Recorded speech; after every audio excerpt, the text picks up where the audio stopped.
ذیشان حضرت علامہ مولانا صاحبزادہ محمد عثمان بشیر صاحب نقشبندی اپنے خطاب ذیشان سے ہمیں مستفیض فرماتے ہیں. آپ اپنی محبت کا اظہار کرتے ہیں. نعرہ تکبیر، نعرہ رسالت، نعرہ رسالت، نعرہ حیدری، نعرہ تحقیق، تاجدار ختم نبوت، تاجدار ختم نبوت.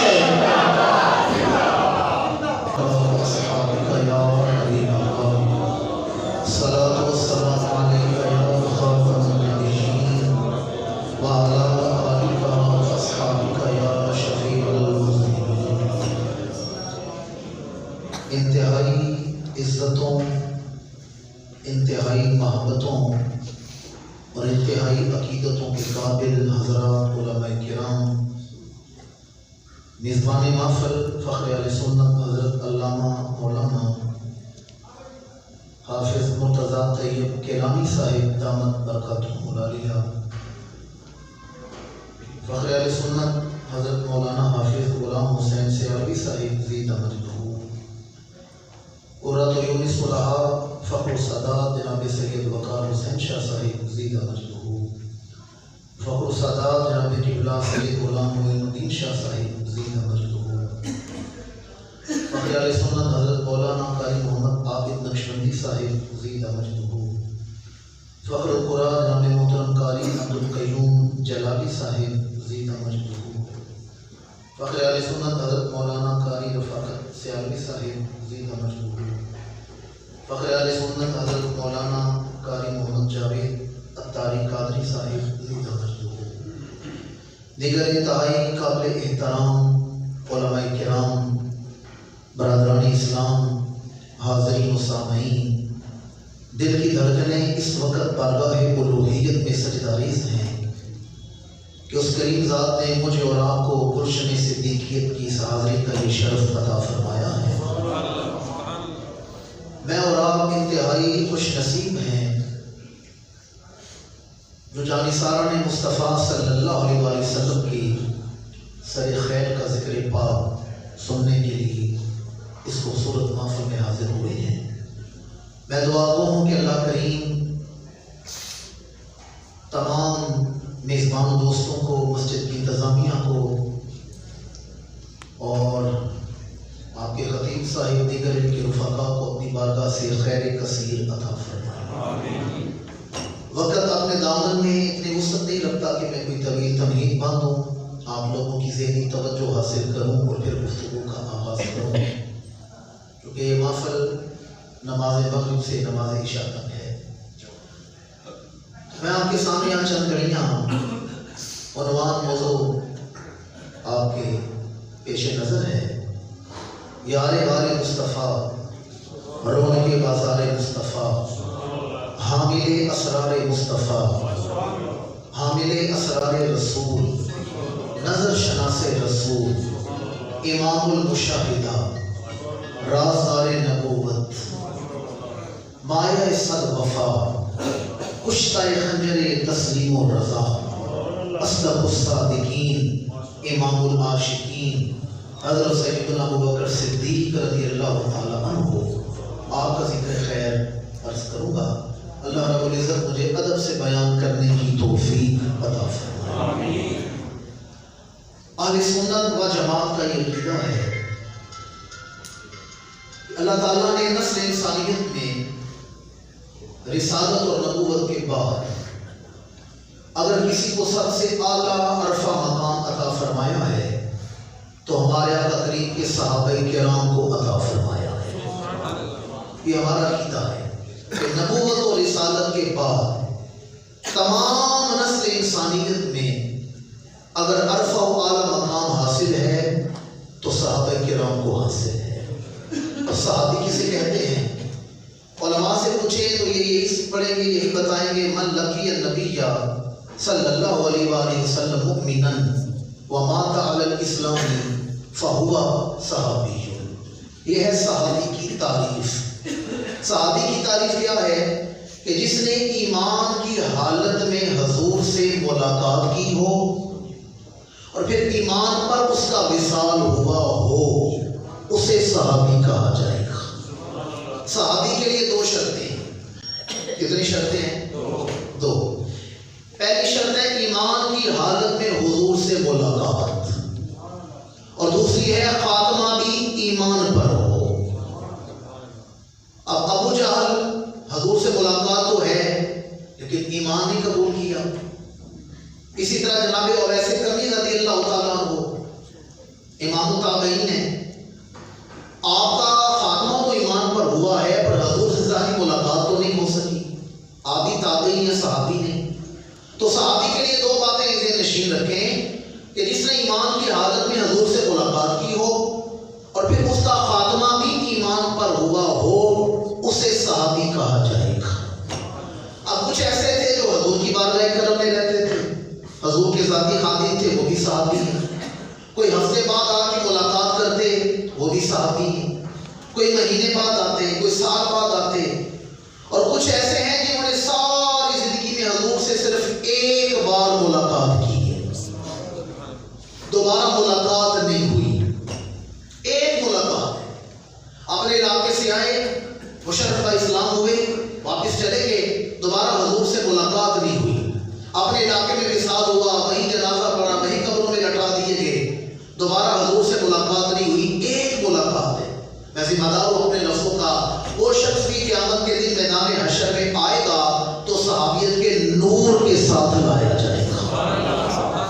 کس کے ساتھ؟ صحابیت کے نور کے ساتھ۔ پھر سنیں میں کیا کہہ رہا ہوں کہ ایک بار آئے، خطبہ حجت الوداع ہے، امام الانبیاء خطبہ ارشاد فرما رہے ہیں، کم و بیش 1.25 لاکھ صحابہ حضور کی بارگاہ کرم میں حاضر ہیں۔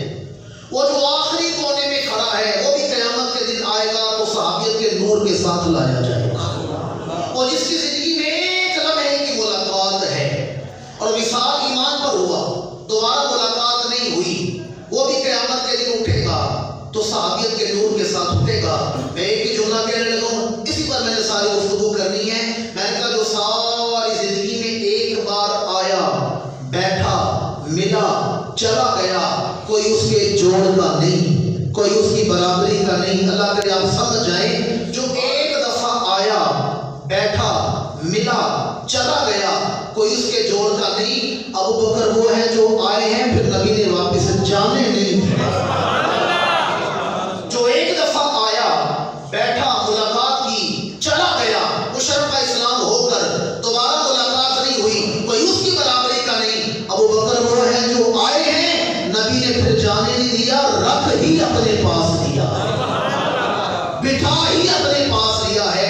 میں ایک آیت پڑھی ہے، اسی پر گفتگو کرنے کا عادی ہوں، موضوع سے ہٹنا میرا معمول نہیں، ورنہ علماء سے پوچھیں، باقی سب نے اسلام قبول کیا ہے، ابو بکر نے اسلام کی تصدیق کی ہے۔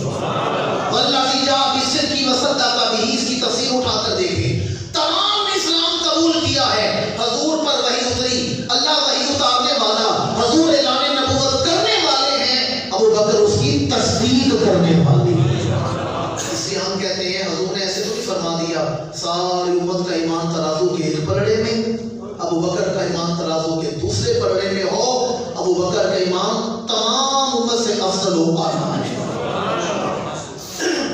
باقی سب نے قبول کی ہے، ابو بکر نے تصدیق کی ہے۔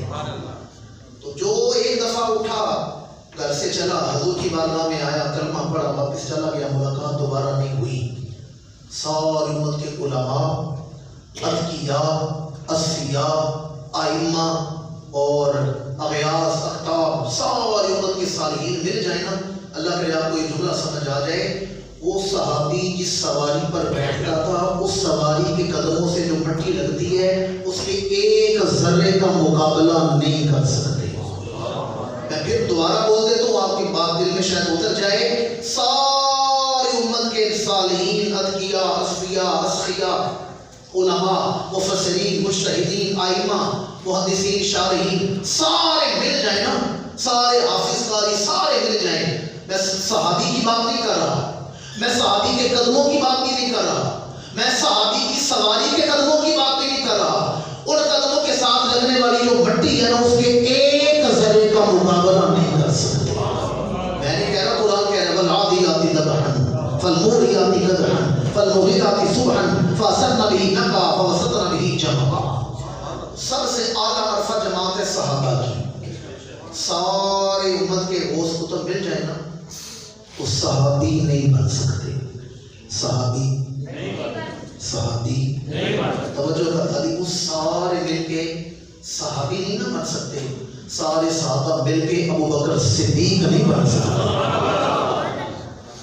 سارے امت ساری نیک اور پارسال لوگ مل کے صحابی نہیں بن سکتے.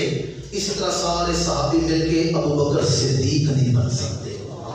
جو آیت کریمہ میں نے خطبہ کے دوران تلاوت کی ہے اس میں اللہ رب العزت نے ارشاد فرمایا وَسَيُجَنَّبُهَا الْأَتْقَى الَّذِي يُؤْتِي مَالَهُ يَتَزَكَّى وَمَا لِأَحَدٍ عِندَهُ مِن نِّعْمَةٍ تُجْزَىٰ إِلَّا ابْتِغَاءَ وَجْهِ رَبِّهِ الْأَعْلَىٰ وَلَسَوْفَ يَرْضَىٰ. دیکھیں اب یہ اللہ تعارف ہے کہ یار غار نے کلمہ پڑھا ہے اور اسلام کی تصدیق کی ہے. یاد رکھیں بڑے سے بڑا جناب یار غار کا مخالف یہ بات نہیں کر سکتا کہ کلمہ پڑھنے سے پہلے کبھی ابو بکر صدیق نے بتوں کے سامنے سر جھکایا ہو. کوئی نہیں کہہ سکتا. معاشرے میں بے حیائی عام ہے, شراب نوشی عام ہے. بڑے سے بڑا ابو بکر کا مخالف بھی یہ بات نہیں لکھ سکتا کہ کبھی یار غار کلمہ پڑھنے سے پہلے شراب کے قریب گئے ہوں, کبھی بے حیائی کے قریب گئے ہوں. ہمارا عقیدہ اللہ نے نبی کی والدین آباء و اجداد کو بھی چنا ہے, ازواج کو بھی چنا ہے, اولاد کو بھی چنا ہے, اصحاب کو بھی چنا ہے. کوئی بڑے سے بڑا مخالف یہ دعویٰ نہیں کر سکتا کہ یار غار. بلکہ ارشاد الساری میں ہے ایک دن امام الانبیاء جلوہ فراز ہیں یار غار حضور کی بارگاہ میں آئے. رسول اللہ آج میں آپ کو عجیب تر بات بتاتا ہوں, عجیب تر بات. اور میں بتاؤں یا رسول اللہ میری عمر تھی 7 برس. کتنی عمر ہے؟ 7. یہاں بھی بچے بیٹھے ہیں, 7 سالہ بچے کا کیا شعور ہوتا ہے. 7 سال میری عمر تھی اور میرے والد ابو قحافہ مجھے لے کر گئے ہیں بت خانے کی طرف, بتوں کی عبادت کے لیے بت خانے میں لے گئے. تو مجھے بڑے بت کے سامنے کھڑا کیا اور معاذ اللہ کہا بیٹا یہ وہ بت ہے جو دلوں کی نیت بھی جان لیتا ہے. معاذ اللہ جو تم اس کے سامنے دل میں خواہش کرو گے تمہاری خواہش پوری ہو جائے گی. چونکہ بت پرستی کا دور تھا. یہ کہہ کے نا والد چلے گئے. اور بھی بت پڑے ہوئے تھے, لوگ بتوں کی عبادت کر رہے ہیں. عمر ہے 7 سال. اب 7 سال کے بچے کا عمل دیکھیں. یا اللہ فرماتے ہیں میں نے غور سے بت کی طرف دیکھا. میں نے کہا اچھا میری قوم تجھے اپنا خدا مانتی ہے, اگر تو سچا خدا ہے تو پھر مجھے اچھے اچھے کھانے کھلا. بچے کا شعور یہ ہوتا ہے مجھے اچھے اچھے کھانے کھلا. لیکن بت نے کیا جواب دینا تھا؟ بت آگے سے خاموش ہے. یا اللہ فرماتے ہیں میں نے دوبارہ کلام کیا. میں نے کہا میری قوم تجھے اپنا خدا مانتی ہے, اگر تو سچا خدا ہے تو مجھے نئے کپڑے لے کے دے. لیکن بت خاموش ہے. یا اللہ فرماتے ہیں تیسری بار میں نے کلام کرنے سے پہلے زمین سے پتھر اٹھایا. میں نے کہا لے میں تجھے پتھر مارنے لگا ہوں, اگر تو اپنے آپ کو بچا سکتا ہے تو میرے وار سے اپنے آپ کو بچا کے دکھا. میں نے یہ کہہ کے پتھر پھینکا. پتھر بت کے چہرے پہ لگا, زمین پر گرا, ٹکڑے ٹکڑے ہو گیا, پاش پاش ہو گیا. یہ تو 7 سال کی عمر میں بت شکر بنائے گئے. بت ٹوٹا. جیسے بت ٹوٹا تو جتنے عبادت کرنے والے تھے سارے جمع ہو گئے. میرے والد بھی آ گئے. اس سے پہلے کہ لوگ مجھے مارتے میرے والد نے مجھے پکڑا, اپنی چادر میں چھپایا, لوگوں سے بچا کے گھر لے گئے. اور یوں مجھے اپنی میری والدہ کی طرف پھینکا اور کہا دیکھو تمہارے بی بی ام الخیر بی بی سلمہ, کہا دیکھو تمہارے بیٹے نے کیا کیا ہے, آج مجھے معاشرے میں شرمندہ کر دی ہے. اس نے ہمارا بڑا بت توڑ دیا ہے, معاذ ہمارے خدا کو توڑ دیا ہے. جب میرے والدہ نے میری شکایت لگائی تو میری والدہ مسکرائی, کہا یہ بچہ تو آج بت توڑ رہا ہے, جب یہ میرے پیٹ میں تھا مجھے اسی وقت ہی یقین ہو گیا تھا یہ وہ بچہ نہیں جو بتوں کو سجدہ کرتے پھرے گا, یہ بتوں کو سجدہ کرنے والا نہیں, یہ میرے پیٹ میں تھا. اور جس روز میرے بیٹے کی ولادت ہوئی, جس روز میرا یہ بیٹا پیدا ہوا, مجھے آسمان سے صدا آ رہی تھی اب شرک والا دل عتیق, اب شرک والا دل عتیق. بی بی مبارک ہو, اللہ نے تجھے وہ بیٹا عطا کیا ہے جو پیدائش سے پہلے ہی دوزخ سے آزاد بنا دیا گیا. علماء سے پوچھے یار غار کا ایک لقب عتیق بھی ہے. عتیق و عمر نعت خان بھی استعمال کرتے ہیں, نعت جو شاعری شعر لفظ استعمال کرتے ہیں. اور عتیق کا معنی ہے دوزخ سے آزاد. دوزخ سے بولتے نہیں آپ لوگ، دوزخ سے اب شرک والا دل عتیق، بی بی تجھے عتیق بیٹا عطا کیا گیا ہے، تجھے وہ بیٹا عطا کیا گیا ہے جو ولادت سے پہلے دوزخ سے آزاد ہو چکا ہے، اور اللہ جملہ سننے والا ہے اسمہ فی السماء الصدیق، تم دادا اس کا جو چاہے نام رکھتے رہنا، آسمانوں میں اس کا نام صدیق رکھ دیا گیا۔ اب شرک والا دل عتیق اسمہ فی السماء الصدیق فعلی محمد صاحب و رفیق، اور جب محمد اعلان نبوت کریں گے یہ بچہ ان کا وفادار بھی بنے گا، ان کا صحابی بھی بنایا جائے گا۔ لوگوں کو آج سمجھ نہیں آ رہی، میں نے کہا یہ دنیا میں آئے نہیں، ان کی وفاداری پہلے بیان ہو رہی ہے، یہ تو ولادت کے وقت حضور کے وفادار کہلائے گئے ہیں۔ جب یار غار نے یہ بات بیان کی تو صحابہ حیران ہو کر حضور کی طرف دیکھ رہے ہیں، اتنی عجیب بات سنا رہے ہیں، بچپن کا واقعہ سنا رہے ہیں، ولادت کے واقعہ سنا رہے ہیں۔ امام الانبیاء نے فرمایا یہ میرے پاس جبریل کھڑا ہے، اور جبریل بتا رہا ہے ابو بکر جو کہہ رہا ہے سچ کہہ رہا ہے، ابو بکر جو کہہ رہا ہے سچ کہہ رہا ہے۔ یار غار نے حضور کی بارگاہ میں حاضر ہو کر جب کلمہ پڑھے تو کلمہ پڑھ کے آپ نے 40,000 دینار اسلام پر خرچ کیے۔ بعد میں درہم کیا ہے، درہم و دینار، میں نے درہم و دینار کا لفظ بولے نا تو آپ کے ذہن میں آج کل والا دبئی کا درہم آ رہا ہے، 50-60 روپے والا۔ اس دور میں ایک دینار میں ایک بکری آ جاتی تھی، ایک بکری۔ اب آپ اندازہ کریں اس وقت بکری کی قیمت کتنی ہے، اور پھر ملٹیپلائی کریں 40,000 بکریوں کے ساتھ، پھر مجھے بتائیں کتنا پیسہ بنتا ہے، 40,000۔ اور امام الانبیاء کی بارگاہ میں یار غار نے ہر موقع پر، کسی بھی موقع پر مال جان وفا قربان کرنے کا وقت آیا ہو، حضور کی بارگاہ میں قربان کی ہے۔ اس کا ذکر اللہ نے صاحب میں کیا، وَسَيُجَنَّبُهَا الْأَتْقَى الَّذِي يُؤْتِي مَالَهُ يَتَزَكَّىٰ، یہ آیت لفظ ہے اتقا، کیا لفظ ہے، وَسَيُجَنَّبُهَا الْأَتْقَىٰ، اتقا۔ اب اتقا کا معنی کیا ہے، ایک ہے متقی تقوی والا پرہیزگار، اور ایک ہے اتقا، علماء سے پوچھے اس میں تفصیل ہے۔ اتقا ایک ہے سلیم، ایک ہے اسلم، ایک ہے شریف، ایک ہے اشرف، ایک ہے کریم، بڑا کریم ہے، بڑا سخی ہے، اور ایک ہے اکرم، ایک ہے ظالم، ایک ہے اظلم، ایک ہے جاہل، ایک ہے اجہل، یہ اس میں تفصیل ہے۔ یہاں متقی کا ذکر نہیں آیا کہ ابو بکر صرف تقوی والا ہے، نہیں، فرمایا اتقا، قیامت تک جو بھی نیکی کرے گا اس کے سردار کو ابو بکر صدیق کہا جائے گا۔ وَسَيُجَنَّبُهَا الْأَتْقَى الَّذِي يُؤْتِي مَالَهُ يَتَزَكَّىٰ، فرمایا وہ جو جس نے اپنا مال اسلام پر قربان کی ہے۔ آگے اللہ فرماتا ہے الَّذِي يُؤْتِي مَالَهُ يَتَزَكَّىٰ وَمَا لِأَحَدٍ عِندَهُ مِن نِّعْمَةٍ تُجْزَىٰ۔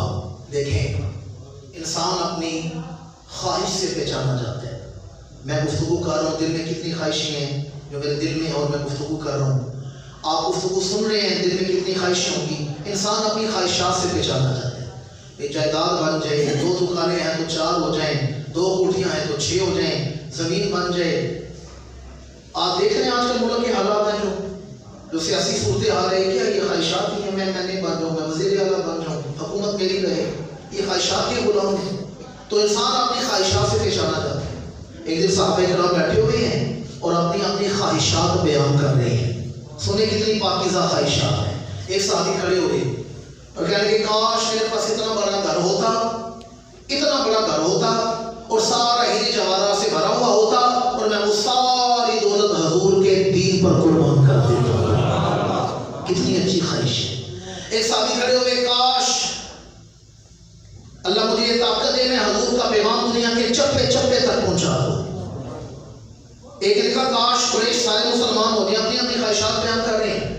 جب سارے اپنی خواہشات بیان کر چکے تو یار غار کی بارگاہ میں عرض کیا ابو بکر صدیق آپ بھی اپنی خواہش بیان کریں، آپ کی خواہش کیا ہے؟ سنیں یار غار کی، فرمایا میری ایک نہیں میری تین خواہشات ہیں۔ کتنی خواہشیں ہیں؟ سارے نے بولے کتنی خواہشیں ہیں؟ 3 خواہشات ہیں میری۔ پوچھا گیا وہ کون سی خواہش ہے؟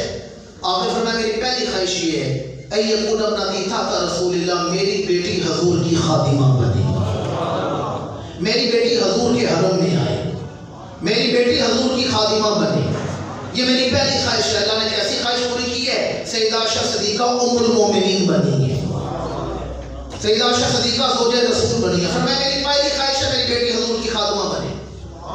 پوچھا کہ دوسری خواہش کیا ہے؟ فرمایا دوسری خواہش یہ نظر علی وجہ رسول اللہ، آنکھ ابو بکر کی ہو، چہرہ حضور کا ہو،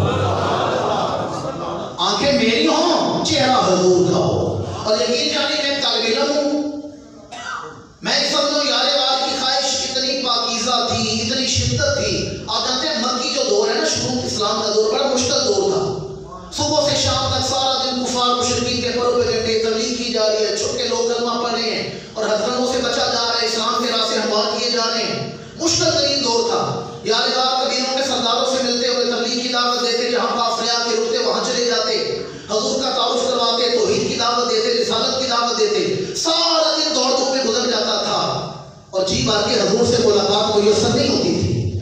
ہر وقت حضور کے مشن پر کام لگے رہتے تھے۔ یادگار کی خواہش اتنی شدید تھی، اللہ نے فرمایا ابو بکر ایک وقت آئے گا کہ سارے زمانے سے ہٹ کے 3 دن 3 راتیں غار ثور میں جا کے میرے محبوب کا چہرہ اپنی گود میں رکھ کے رج رج کے میرے محبوب کا دیدار کرنا، جی بھر کے میرے محبوب کا دیدار کرنا۔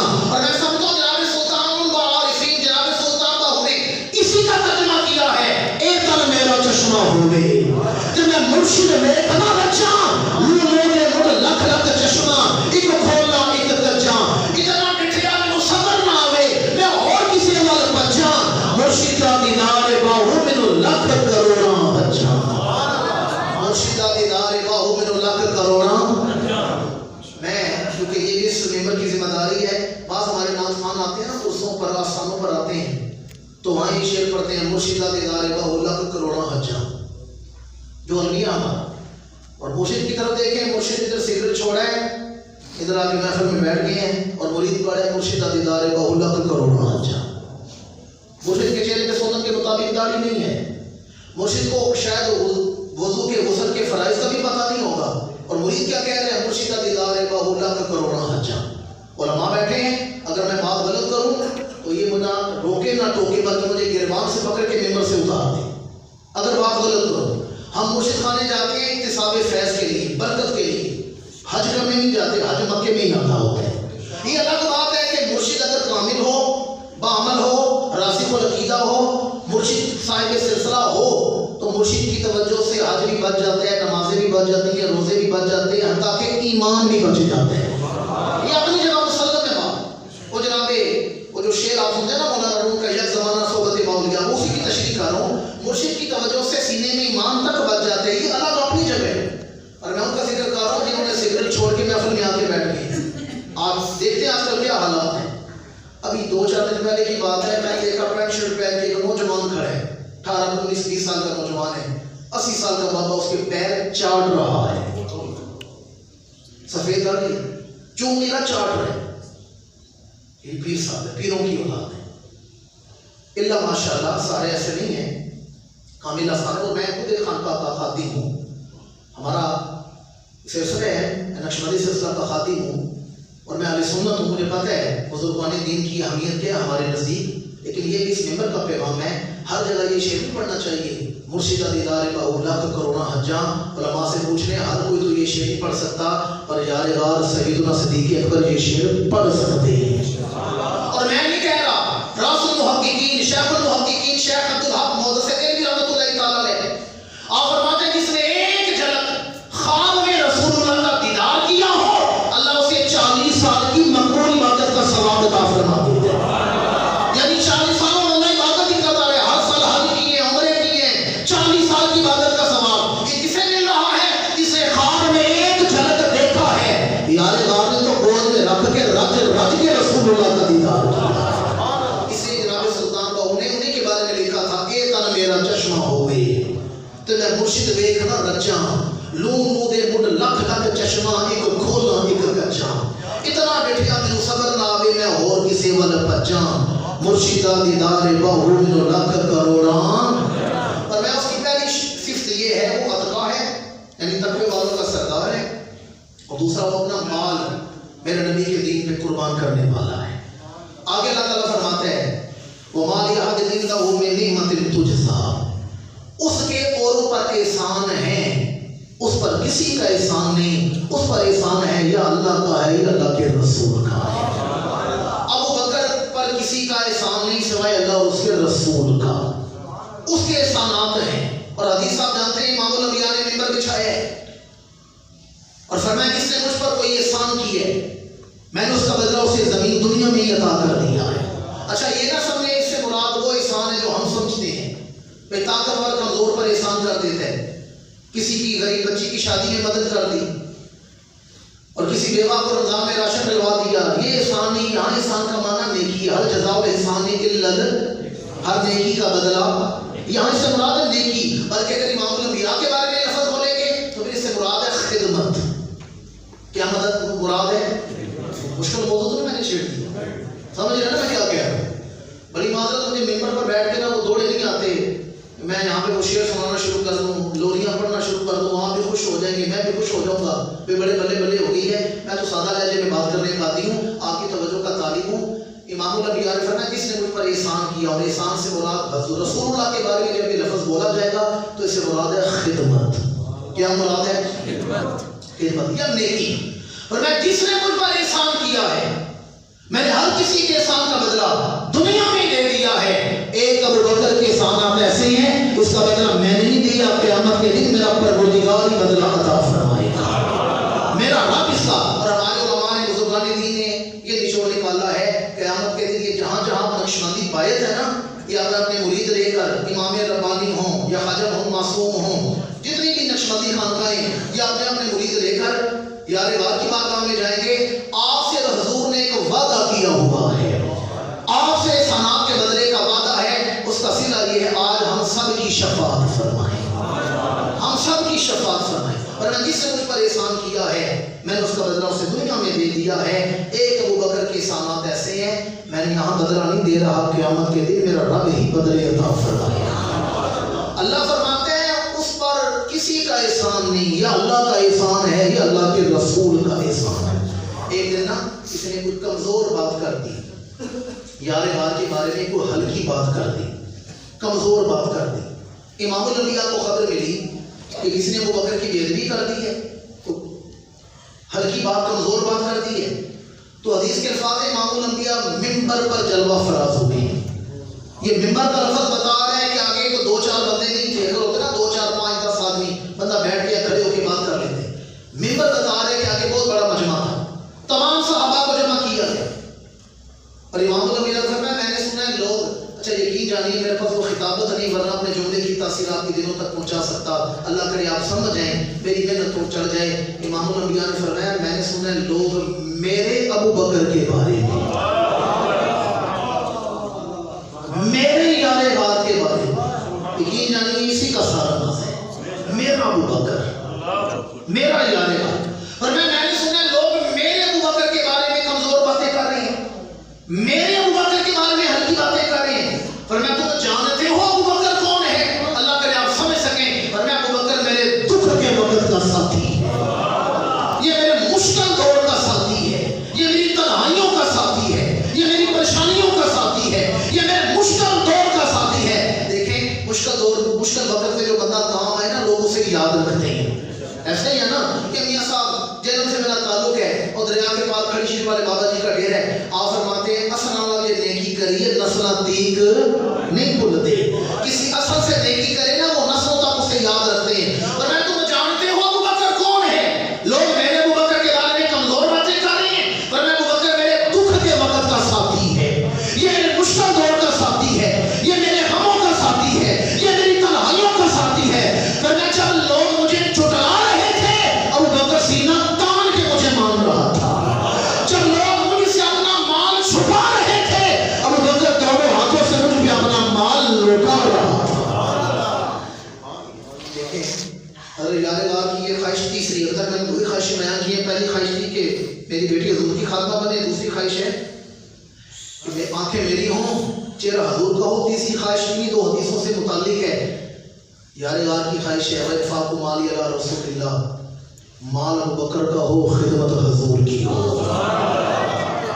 اور جب حضور نے یہ فرمایا نا میں نے سب کے احسانات کا بدلہ دے دی ہے، حدیث کے الفاظ ہیں فَبَكَىٰ أَبَا بَكْرٍ، یار گاہ رو کے کہتے ہیں یا رسول اللہ میں کس کا ہوں؟ میں بھی تو آپ کا ہوں، میرا مال بھی تو آپ کا ہے، میں بھی آپ کا ہوں، میرا مال بھی۔ جناب عبداللہ بن عباس فرماتے ہیں، رفع مفسرین، آپ فرماتے ہیں امام الانبیاء یار غار کے مال میں ایسے تصرف فرماتے تھے جیسے کوئی اپنے مال میں تصرف کرتا ہے۔ میں آسان کر دیتا ہوں، بندہ کسی دوست کے ساتھ جائے نا لاہور کے سفر میں، خرچہ سارا دوست کر رہا ہو، بندہ دیکھتا ہے یہ چیز بھی اچھی ہے، یہ بھی لے لوں یہ بھی لے لوں، لیکن جھجکتا ہے کہ مہنگی ہوگی۔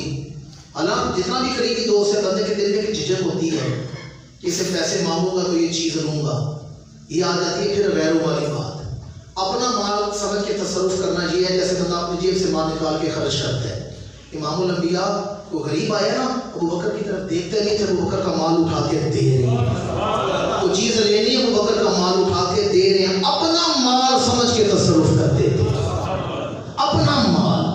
اس لیے یار کہتے ہیں یا رسول اللہ میں کون ہوں؟ میں بھی آپ کا ہوں، میرا مال بھی آپ کا ہے۔ اللہ فرماتا ہے اس پر صرف احسان ہے تو اللہ اور اس کے رسول کا احسان ہے۔ آگے فرمایا وَمَا لِأَحَدٍ عِندَهُ مِن نِّعْمَةٍ تُجْزَىٰ إِلَّا ابْتِغَاءَ وَجْهِ رَبِّهِ الْأَعْلَىٰ۔ بڑا خاص مقام ہے قرآن مجید کا، اور میں وہ جو کچھ کر رہا ہے اللہ کو راضی کرنے کے لیے کر رہا ہے۔ کس کے لیے کر رہے ہیں؟ اللہ کو۔ یہ قابل توجہ بات ہے، عوام میں بگاڑ پیدا ہونا علماء ٹھیک کر لیتے ہیں، جب علماء میں بگاڑ پیدا ہو جائے پھر کون ٹھیک کرے گا؟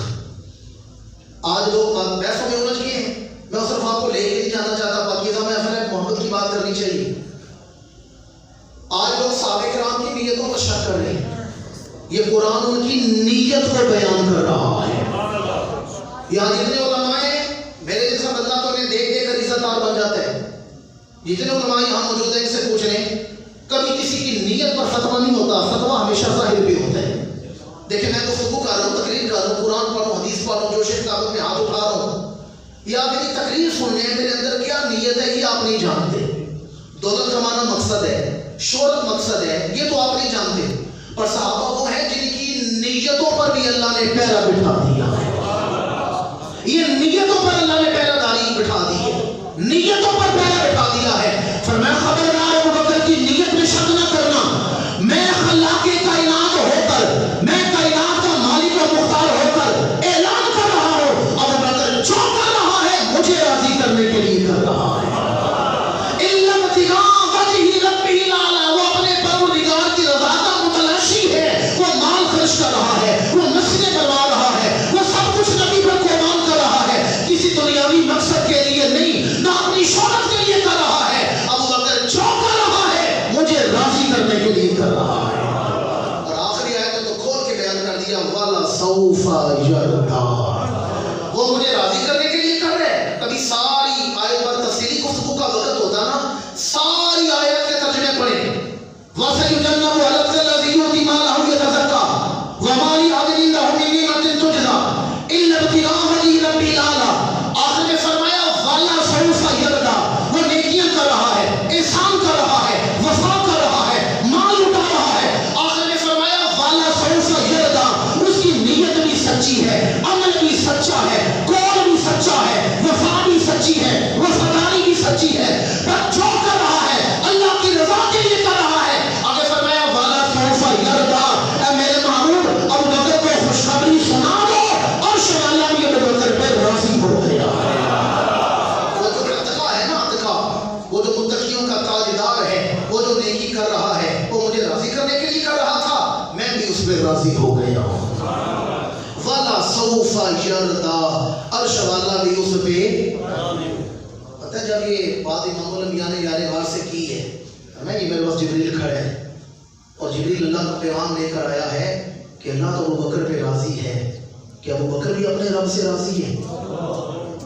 تو پتہ ہے علامہ اقبال نے اسی کا ترجمہ کیا، خودی کو کر بلند اتنا کہ ہر تقدیر سے پہلے خدا بندے سے خود پوچھے بتا تیری رضا کیا ہے۔ یار غار گھٹنوں کے بل کھڑے ہو کے روکے کہتے ہیں یا رسول اللہ ابو قحافہ کے بیٹے کی کیا ضرورت ہے، میں راضی ہوں جس حال نے مجھے میرے پروردگار نے رکھا ہے۔ وَلَسَوْفَ يَرْضَىٰ، عرش والا ابو بکر پہ، عرش والا ابو بکر پہ راضی ہو گئے۔ بس اور 12-15 منٹ اور ہیں، اس میں نے گفتگو سمیٹنی ہے۔ حضرت یار غار سیدنا صدیق اکبر کلمہ پڑھا طرح حضور سے وفا کا حق ادا کر دیا. اور پھر ابو بکر حضور کے اعتماد کا نام ہے. کس کا نام ہے؟ حضور کے اعتماد کا نام ہے. اگر میں صرف آپ کے نام ابو بکر کے پہلے لفظ ابو پر گفتگو کرتا تو پورا ایک الگ مضمون ہے. ہر معاملے میں پہل کرنے والا، ہر معاملے میں. میرے آقا کریم یہ علماء نے جو ابھی میں نے حدیث بھی آپ کو سنائی ہے کہ ساری امت کا ایمان ترازو کے ایک پلڑے میں، ابو بکر کا ایمان ترازو کے ایک پلڑے میں ہو. ابو بکر کا ایمان ساری امت کے ایمان پر بھاری ہے، وزنی ہے. پتہ وجہ کیا ہے؟ وجہ سن لیں. قرآن مجید ہے اور واقع ہجرت ہے. اللہ فرماتا ہے ثانی اثنین اذ ہما فی الغار اذ یقول لصاحبہ لا تحزن ان اللہ معنا. جب غار میں ہے نا امام الانبیاء، جنہوں نے غار ثور دیکھی انہیں پتہ ہے، جنہوں نے غار ثور دیکھی انہیں پتہ ہے کہ جوان آدمی غار ثور چڑھتا ہے نا تو رہ جاتا ہے. 2-2 ڈھائی گھنٹے لگ جاتے اوپر جاتے ہوئے. یار غار نے امام الانبیاء کو کاندھوں پہ اٹھا کر وہ سفر طے کیا.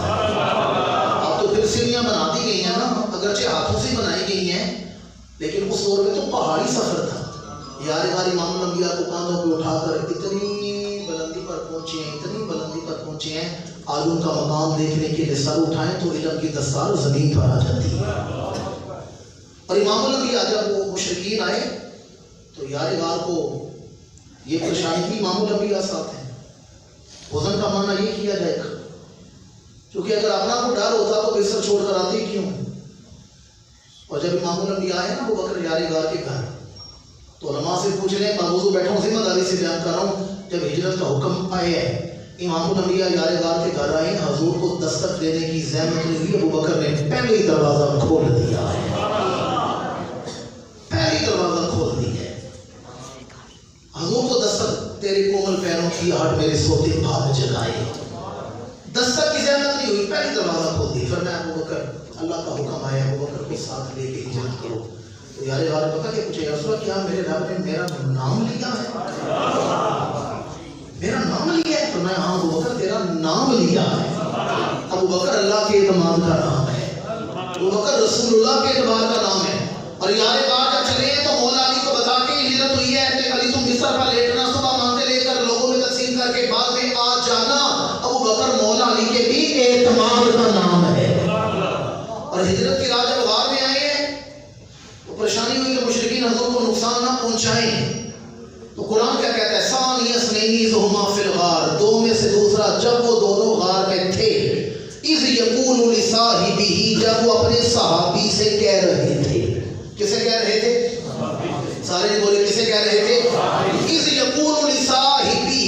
پورے قرآن میں اگر کسی کی صحابیت کا ذکر صراحتاً آیا ہے تو سیدنا صدیق اکبر کا ذکر آیا ہے.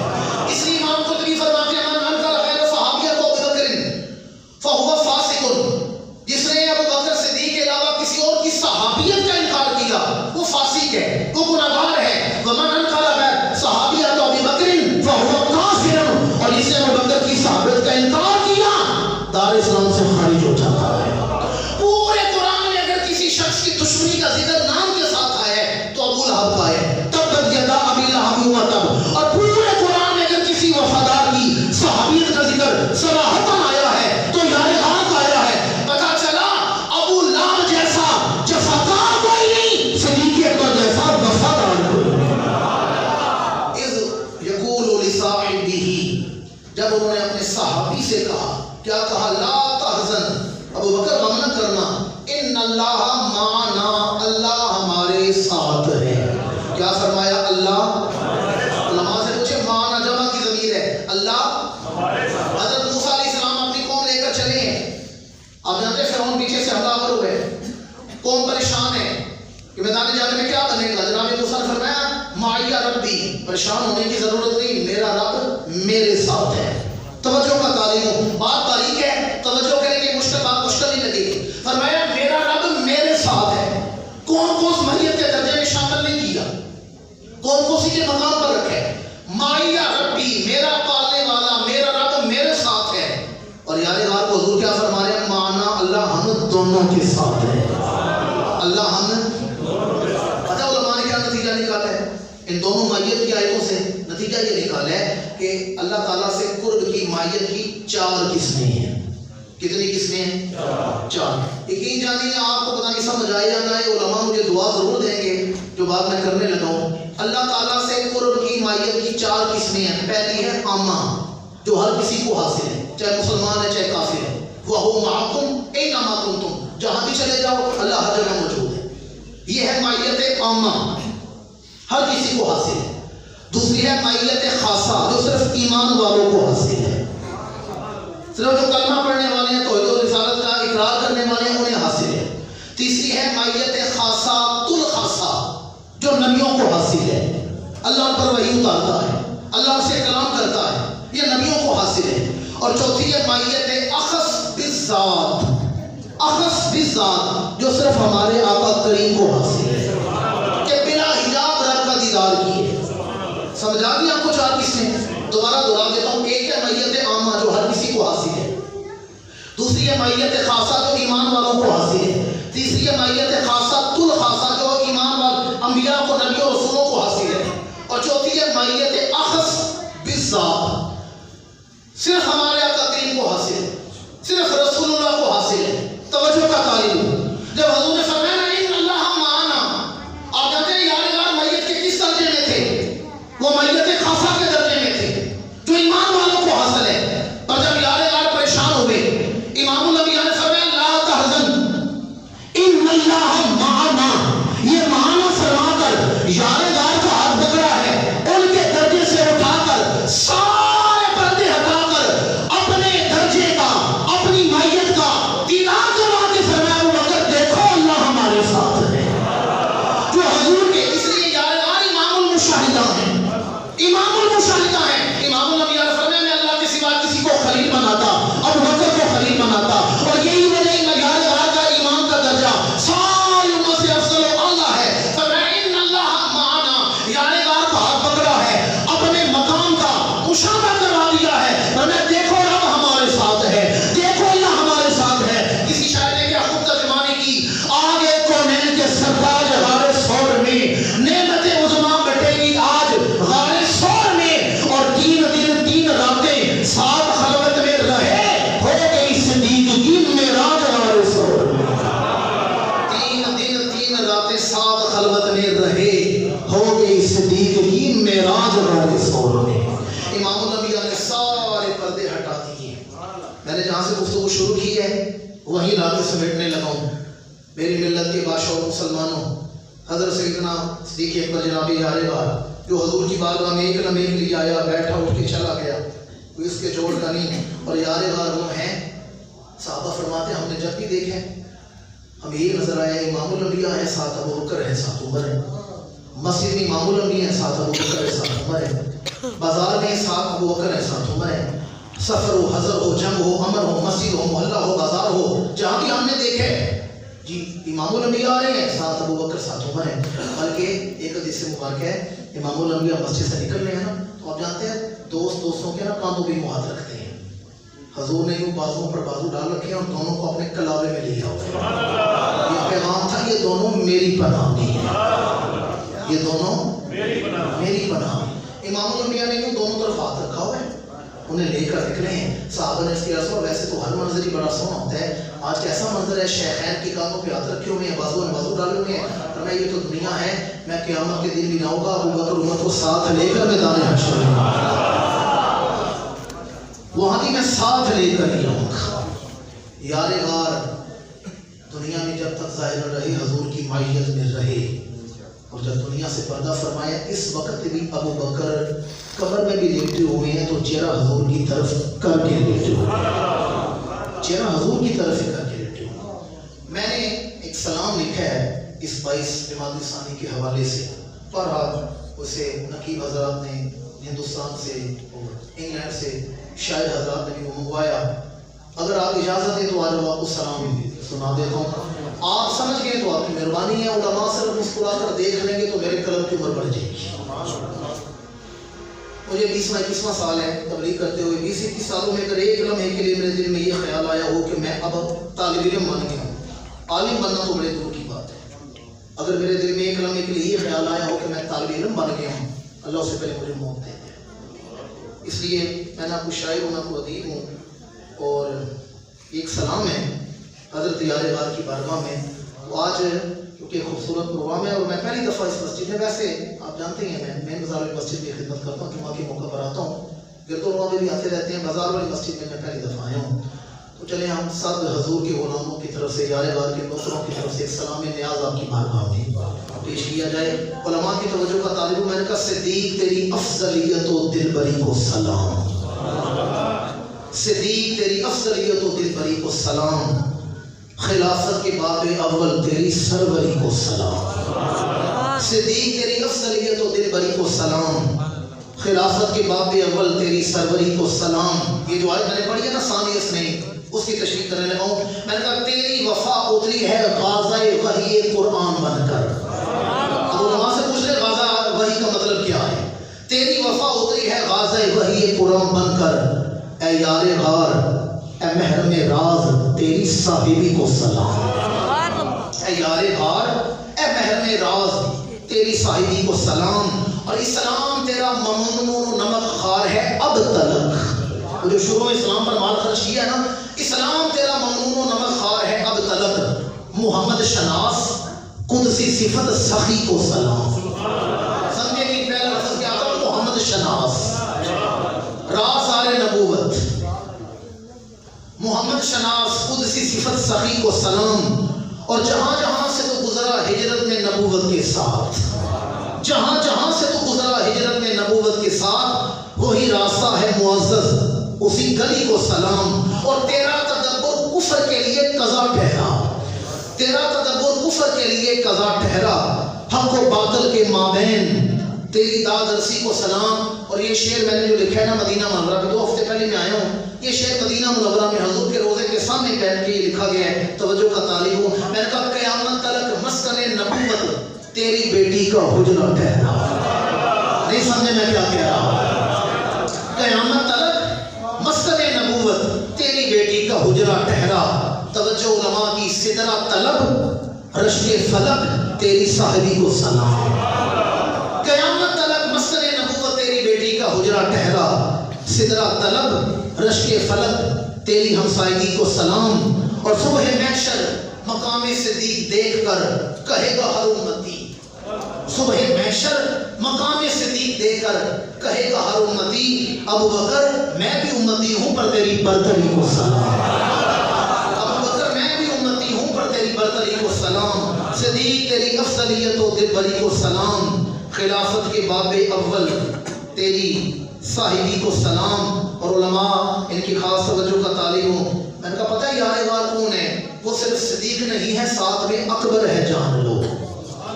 وہ صرف صدیق نہیں ہے، ساتھ میں اکبر ہے، جان لو. وہ فدائے ہر ادائے پیمبر ہے، جان لو. وہ صرف صدیق نہیں ہے، ساتھ میں اکبر ہے، جان لو. وہ فدائے ہر ادائے پیمبر ہے، جان لو. ہے جس کی امامت میں حیدر و جملہ اصحاب رسول. ایسے مجھے بتائیں، ابھی میں نے بیان کیا صحابہ کی نیتیں اللہ نے محفوظ کر دی یا نہیں کر دی؟ آپ تصور تو کریں، دربار والی مسجد ہو، مرکزی ہو، لالا موسیٰ کی کوئی بھی مسجد، دنیا کی کوئی بھی مسجد ہو، ہم یہ کیا کرتے ہیں؟ پیچھے اس تصور تو کریں، جب مولا نہیں کہتے ہوں گے پیچھے اس امام دے، جب حضور حیدر کرار کہتے ہوں گے پیچھے اس امام دے. وہ صرف صدیق نہیں ہے، ساتھ میں اکبر ہے، جان لو. وہ فدائے ہر ادائے پیمبر ہے، جان لو. اور ہے جس کی امامت میں حیدر و جملہ صحابہ پیمبر، وہ وارث محراب و مصلی سرور ہے، جان لو. وہ وارث محراب و مصلی سرور ہے، جان لو. اور اگر میں اس طرف چلا گیا تو پھر بات سے بات نکلتی چلی جائے گی. آخری بات عرض کرنے لگوں. اس دور میں ہم زندگی گزار رہے ہیں، جو اس وقت حالات ملک کے چل رہے ہیں، میں اس نتیجے پر پہنچا ہوں کہ آج لوگ مرتے مر جائیں، پٹتے پٹ جائیں. صحابہ کرام جو عزتیں لے کر اپنے رب کی بارگاہ میں سرخرو ہو چکے ہیں، وہ عزتیں اسے واپس نہیں دی جا سکتی. وہ سرخرو ہے اپنے رب کی بارگاہ. دیکھیں ہمارے ملک کے صدر کا نام ہے ڈاکٹر عارف علوی. ڈاکٹر عارف علوی صاحب لالا موسیٰ کی کسی بندے کو حسن کر